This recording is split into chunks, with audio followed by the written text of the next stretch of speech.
Hello everyone. Today I'll be talking about nanotechnology. What is nanotechnology? Nanotechnology is a multidisciplinary science that helps us manipulate matter at a molecular and atomic level, from how small it is. To be able to work with nanotechnology is that we have to work on a nanoscale level. This means we are working with something that is 1 billionth of a meter. Just imagine how small that is. Because of how versatile nanotechnology is, we are able to apply and insert it to many things in our lives, such as medicine, electronics, our environmental surroundings, and also everyday consumer products. In medicine, nanotechnology is being developed to be able to deliver many various substances to specific types of cells. We have different ways to use nanotechnology in medicine. Some of the ways are either through drug delivery to our system or to diagnose a disease in our system. Here are some of the systems that helps us to diagnose a disease in our body. You have the nanoliter system. It is also known as a lab on a chip. It's a device that automates a biological process using fluids at a nanoliter scale. We also have quantum dots. Quantum dots are nano-sized semiconductors that can be used as biosensors to find disease. Quantum dots can also be used to tag disease cells. We have the antibody conjugates. They are branched nanomolecules with antibodies on their ends for diagnosis of HIV and cancer.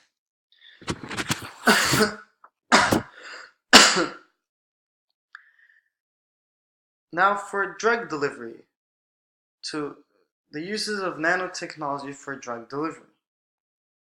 We have something called nanocapsules. These are pods that capture drugs, which ensures that the drug is released more slowly and steadily in the body, rather than just releasing the drug and not doing much effect to our system.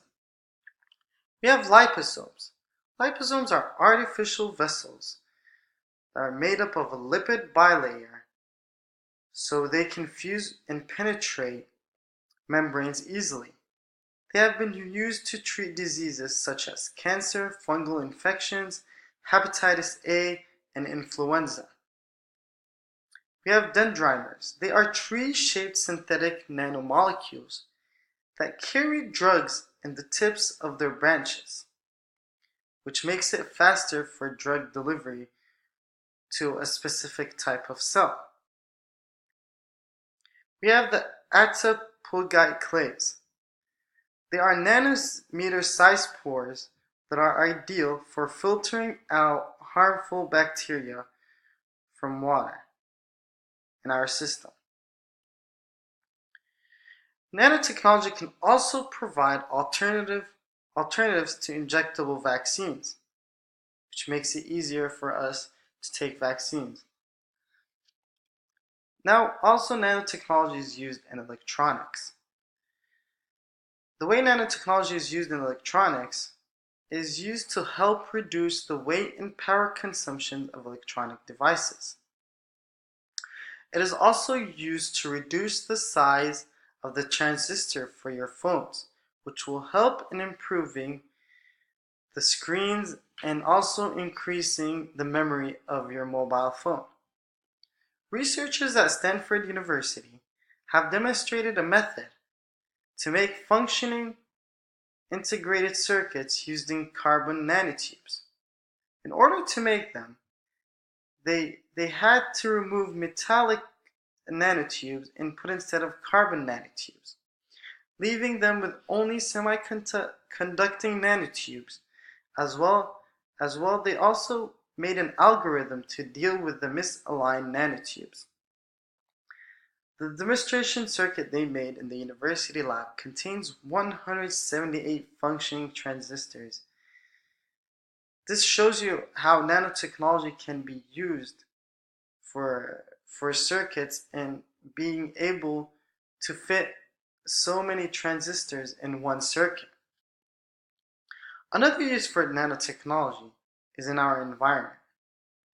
It helps us remove existing pollution.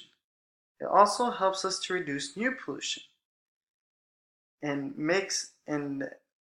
provides ways to make energy sources that are more cost efficient and that will help our environment. The way nanotechnology helps us eliminate existing pollution is by using iron nanoparticles that are effective in removing the organic solvents in ground by decomposing it. Also, nanotechnology can be used as nanoclusters instead of propylene oxide. Propylene oxide is used to make plastic and paint in a harmful way that will harm our environment.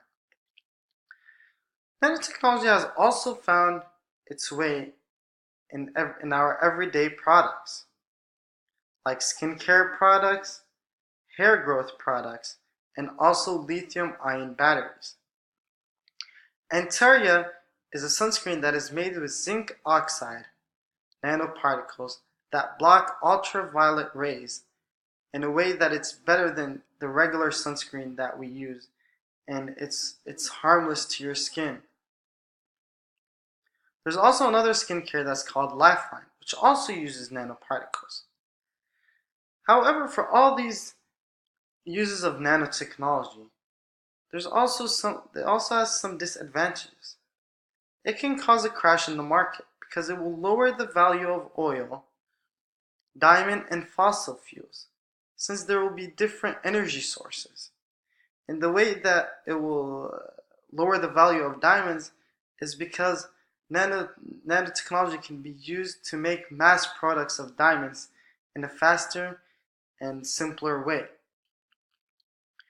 Another disadvantage is that it can be a major security risk because atomic weapons can be made more accessible and more destructive than they are now. So as mentioned above, there are pros and cons to nanotechnology and the way we decide to view it. Nanotechnology is revolutionizing the industry. It is just the way we decide to use it.